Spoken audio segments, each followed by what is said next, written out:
Magandang araw sa inyo lahat. Diretsa na, nagkamali ako. Mali na yung ugali ko, mali na yung aking reaction ko, at mali ang paraan, no? Pag-harap na ako ito sa sitwasyon. Hindi to magdadahilan, hindi ako maninisi, hindi ko ilalagay sa ibang ang responsibility sa pagkakamali ko. No? Humingi po ako ng tawad sa napektuhan at nagdismaya. Tinatanggap ko ang puna at responsibilidad sa Panginoon. Pasensya sa lahat. Yan ang apology video, ate. Ano ba? Yan ang this is a big example, ang apology. Diba? Yan. Hindi gagamitin mo for the damage control. My goodness, yan lang to simple. Dadahilan mo pa ang ng may pero. My goodness, ay nako.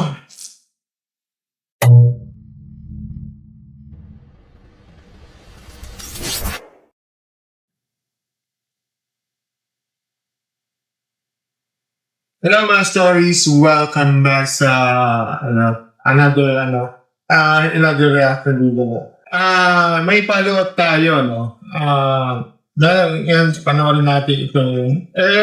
Kung naalala niyo yung sa itong basura girl, crush talaga siya kung tutusin. Yung sa video, previous video, no? So, ito yung part 1, no? So, nag-react ako at medyo ang daming nagalit, ang daming nag-backlash, no? Ngayon naman mga stories, no?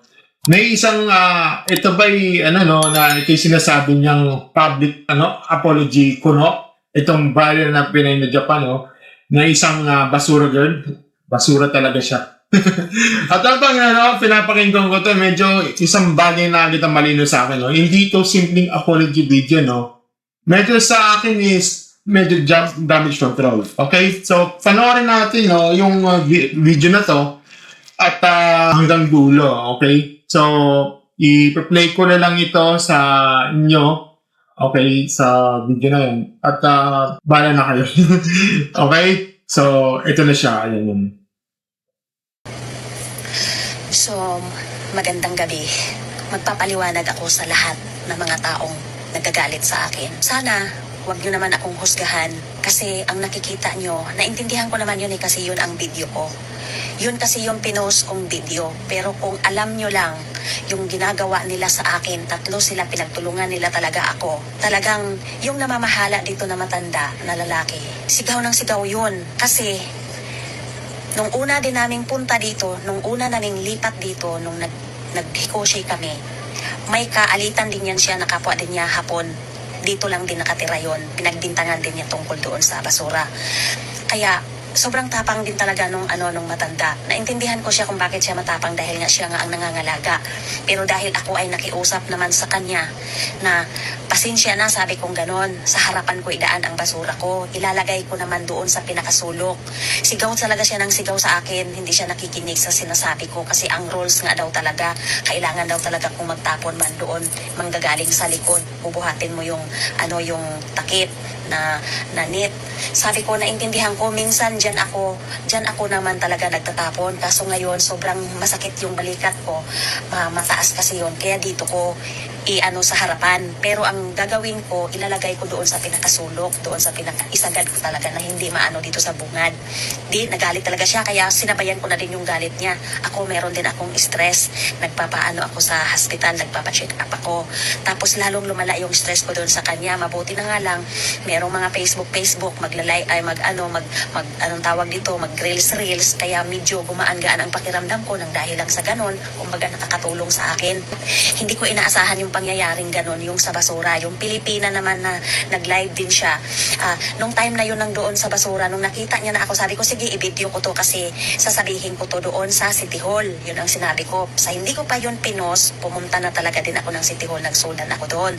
Ang sinabi ko din, hindi ako nagsisinungaling kung ano yung aura ko doon, yung pinost kong video. Sabi ko, ang sama kasi ng matanda, sinisigaw-sigawan niya ako. Talagang hindi naman siya sa pakiusap ko na sana pagbigyan mo ako kasi nga masakit yung balikat ko. Alam ko yung role. Sinabi ko doon yan sa City Hall.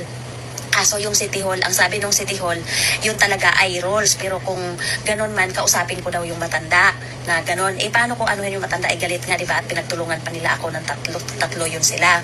Tapos ngayon, ang sabi ng City Hall, hindi nila yun trabaho na magsita dito.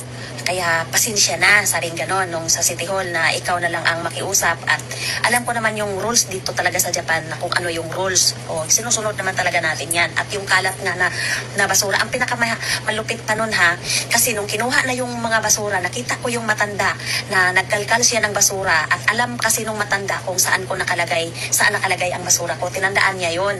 Kinuha nung matanda ang basura ko. Nung 14 ay tapunan. Hindi nadala yung basura ko kasi kinuha nung matanda. Maalamang tinago niya doon sa bahay niya. Tapos nung pagka 19, nakita ko yung basura nandoon nakalagay pa yun sa may parang box na ganun sa labasan, di ba? Yung parang kulungan ng mga basura nandoon sa pinakasulok at nakatakip. Kasi namalingki ako noon. Nung pagbalik ko, naka-roll na yung net, naka-roll na ang net. Ngayon, ang nangyari, ang basura nakalagay na doon sa labas. Nilabas siya. So, inano ng mga ng mga ibon ng uwak. Ang ginawa ko, siyempre, hindi ko inaakala na basura ko yun. Hindi ko inaakala ang basura ko yun. Sabi ko, tinawag ko yung kapitbahay ko na matanda. Mabait yung kapitbahay ko dito, yung katabi ko ng pinto. Sabi ko, parang may basura doon, nagkalat, kanino kaya yun? Tapos bumaba siya, sabi niya, yung basura mo, nilagay mo naman yun ng maayos, di ba? Kinuha naman yun, sabi ko, oo, kinuha ko yun. Tapos habang nagwawali, sabi ko, parang may gamot, parang gamot ko to, sabi nung matanda, ay, wag mong isipin kasi hindi lang din naman ikaw ang umiinom ng gamot, hindi ka naman nakakasiguro, pero may upos ng sigarilyo, kasi may pumunta dito na, naninigarilyo yon. Tapos sabi ko, ito yung sigarilyo na, sabi ko, baka nga talaga siguro sa akin to, sabi ko ganon, pero nililigpit.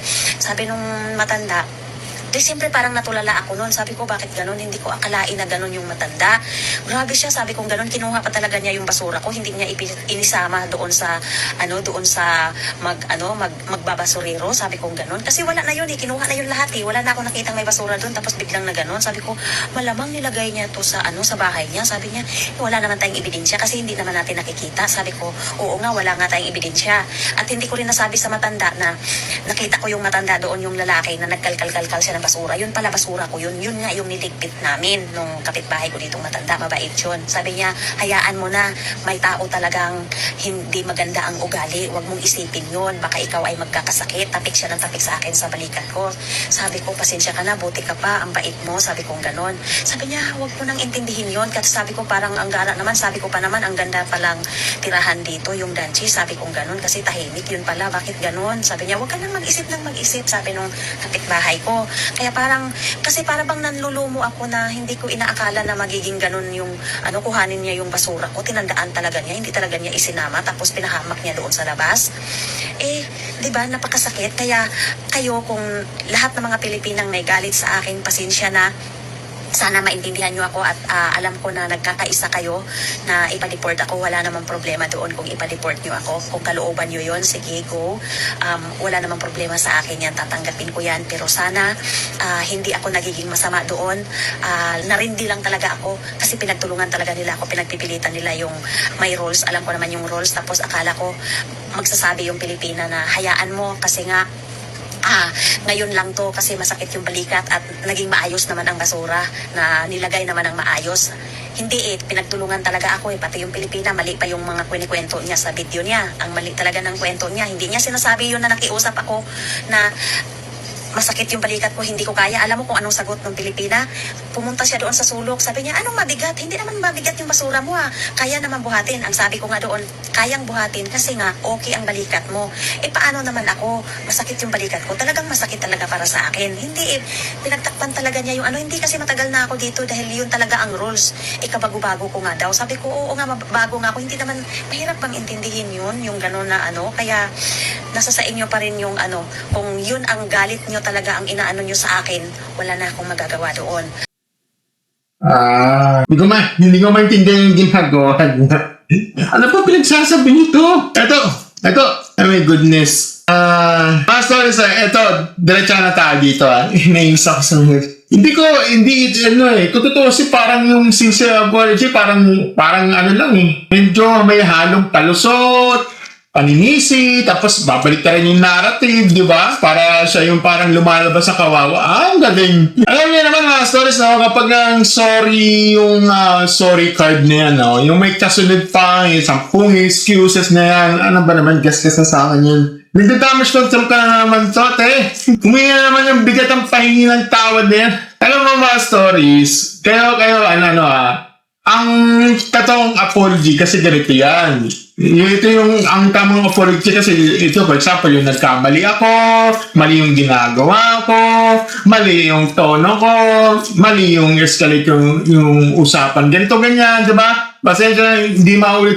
Yun. Pero, dadudugtungin mo pa, oh my goodness. Dinaig mo pa ang yung mga nagdadailan, parang, ito, for example, yun yung mga influencers. Parang ganyan dating Yung like si Jamil, Tito Mars, Gendo. Yung mga damage control may humingi po ako ng tawad, pero ganun bla bla bla bla bla. Ay, nako. Gas-gas na sa akin yan, Sa tingin mo, may niniwala ba sa yung paliwanag mo? Hindi ito wrong defense, ano ka ba? Hindi ka salubi sa lahat ng mga kontrabida ng kwento mo. Ito, mga stories, hindi ito, yung sinasabi mong stress, may explanation yan. Walang hindi exception kasi yan. Lahat tayo may stress, okay? Unang-una yung sa stress, okay? Walang exemption yan, okay? May explanation yan. Lahat tayo kasi may stress kasi tayo. Lahat tayo may iniindang problema. Kala mo ikaw lang? Lahat tayo may bad days, okay? Hindi lang ikaw, lahat kami, even ako. May bad days din ako. Ano ko ba? Ay no. Lahat tayo may, hindi ibig sabihin nun, libre ka sa taas para sumigaw, magmura, magpakipagtalo ka, sumayong mga patakaran ng bansa ang tinitirahan mo. Maya ka naman sa, sa tinitirahan mo, nakikitira ka dyan sa Japan, tapos dadali mo pa ang katoksikan dyan sa Japan, ano ka ba? Nakakaya ka. Kasi kung masakit yung balikat mo, yan yung dadayla mo Kung masakit ang balikat mo, may mas paayos ang paraan yan. May ka nagtulong. Patulong ka sa kapitbahay. Ganun lang kasimple. Mag-adjust ka ng oras. Kami nga mag-a-adjust para sa'yo. Ang kapal ng mukha mo. Nakikitara nga lang dyan Tsaka makisuyo ka ng maayos. Kung sabi mo yung mga management lang hindi ka makikipagbardagulan dyan, dadayulan mo na masakit ang balikat mo. Nang mag-selfie ka, kayang-kaya mo, pero yung basura, hindi mo kaya. Sino ba niloko mo? Diba? Kung alam mo yung rules, bakit ka nilabang? Don't tell me na idol mo si Almin Tumo, bend the law? What the fuck? Yan ang batas ng paliwanag niya. Paulit-ulit sinasabi. Ito, katulad yan. Paulit-ulit sinasabi, alam niya yung rules. So, alam mo pala. Kung alam mo pala, bakit mo ginawa? Kung ginawa mo may physical limitation in that case, bakit gusto mo pang palabasin na rules ang dapat mag-adjust sa'yo? Kapag yung mukha mo. Sa Japan kasi, mga stores, lalo na sa mga residential areas dyan hindi optional ang basura rules. Hindi kasi pwede yung pwede na. Hindi pwede yung yung sandali lang naman, ganito, ganyan. Hindi yan, hindi yung dito muna ilagay, tapos ayusin po rin. Kaya silang, maayos dahil sinusunod nila ng sistema kahit nakakapagod, kahit inconvenient, kahit matrabaho. Ano ka ba? Kaya yung public apology mo dito, hindi dapat ginagawang self-defense form. Ito problema dito sa video nito Instead na linawin ng accountability niya, pinapatibay niya yung tingin ng tao na wala pa rin siyang full ownership. Itong nangyari na to. Kasi bawat pasensya na sa may kasunod na pero, gasgas na sa akin yan. Oh my goodness, 2026 na. Hindi pa tayo maunlad dahil sa kagaguhan mo. Pasensya na kasi titirungan ako. Pasensya na pero nasa kakabalikat ko. Pasensya na pero mali rin ng Pilipina. Pasensya na pero tanda sinisigaw. Pasensya na kasi sa ako. What? Ay, naku.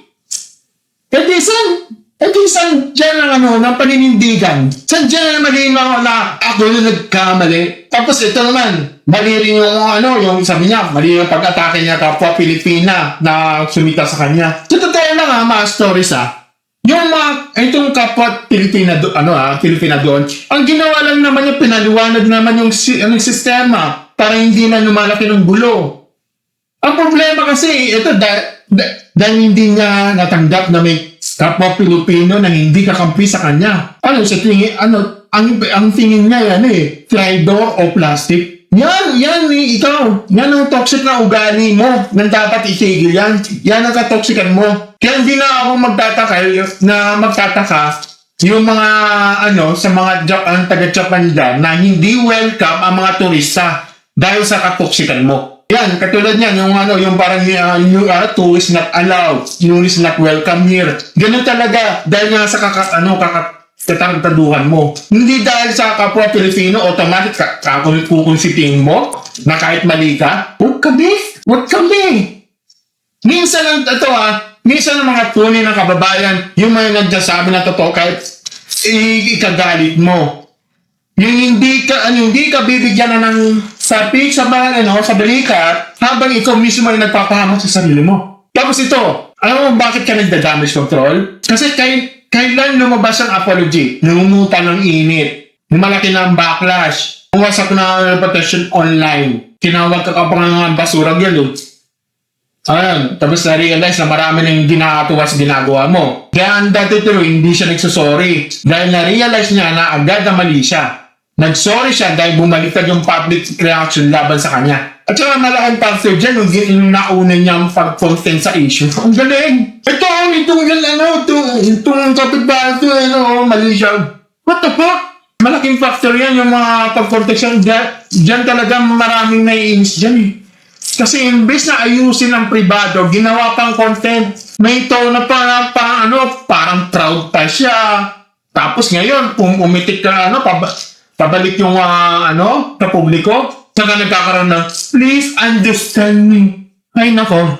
Ito, aminin natin dito, kung walang backlash, magkakaroon ng ganitong bang public apologies? At saka ito yung yung sabi niya, ipapateport nyo kung gusto nyo.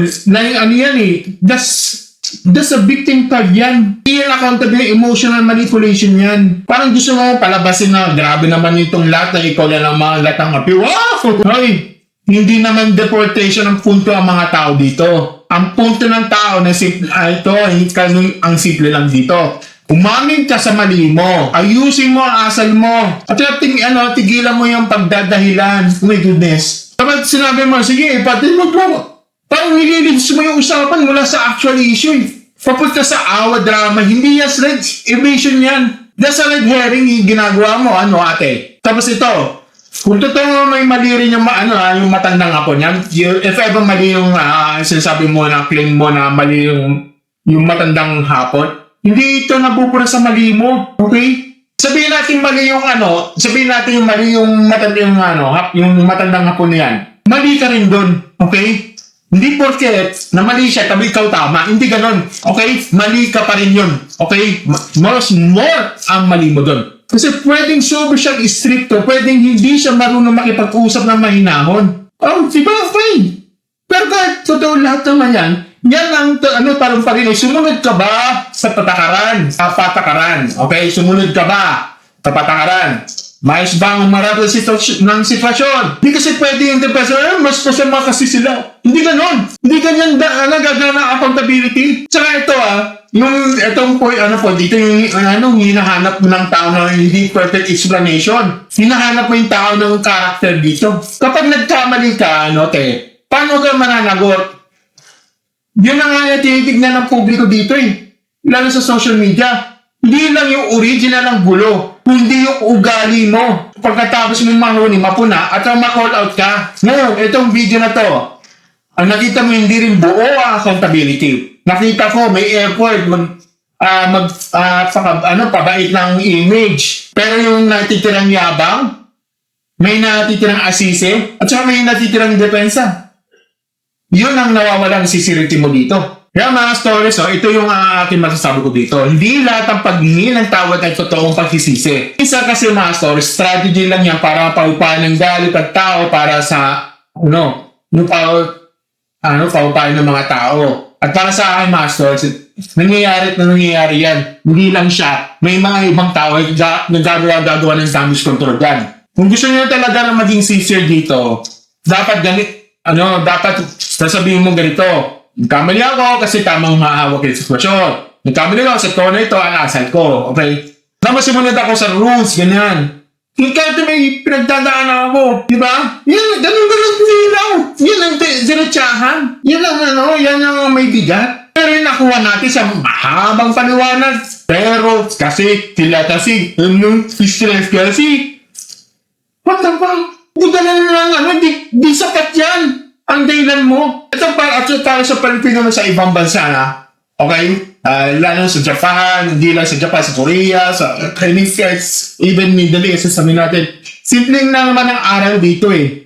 Hindi mo pwedeng dalhin ang ugaling katoksikan at mabusog tapos aasa mong itindihin ka ng sistema. Ikaw ang nasa bansa nila. Ikaw ang mag-a-adjust. Hindi sila mag-a-adjust para sa'yo. Ikaw ang susunod. Hindi dahil mababa ka, kundi dahil may respeto pa. Isa pa, may discipline, ang discipline hindi sinusukat kapag komportable ka. Nasusukat dahil kapag stress ka, pagod ka, may naiinda ka sakit sa balikat. Anong gusto mong point mo dito? Anong point mo? Lalabas yung self-control may self-control ka talaga eh. Kaya sa issue na ito, mga stories, no? Ito, ang very positive dito eh. Hindi pa ito sapat na apology, okay? Damage control na binabalo sa salitang pasensya na. Pwede naman siya magbago. Pwede naman na siya magbago, pwede siya bila. Pero kung gusto niya maniwala ang tao, tigilan niya yung paninisi, yung sinila, ako yung buo yung pagkakamali niya. Ganun lang. Kasi pa sa iba. What the? Yun lang mga stories. Ano tingin niya, no? Deserve ba ito, apology o damage control lang? Comment down din nun, babasahin natin yan, ha? Okay? So, syempre, don't forget to like, gusto nyo yung mga ganito, straight to the point ako, katulad ko na, at saka real talk lang. Don't forget to like, share, subscribe natin dyan, and click naman yung isang button sa baba, no? Para update kayo sa susunod natin videos. At kung gusto nyo maunang mga kapanod na fresh kung direct yung video, no? Be part of the Stories membership plan. First, no, 39 pesos a month. So, Shaka Stories, thank you and have a good never thoughts. Bye.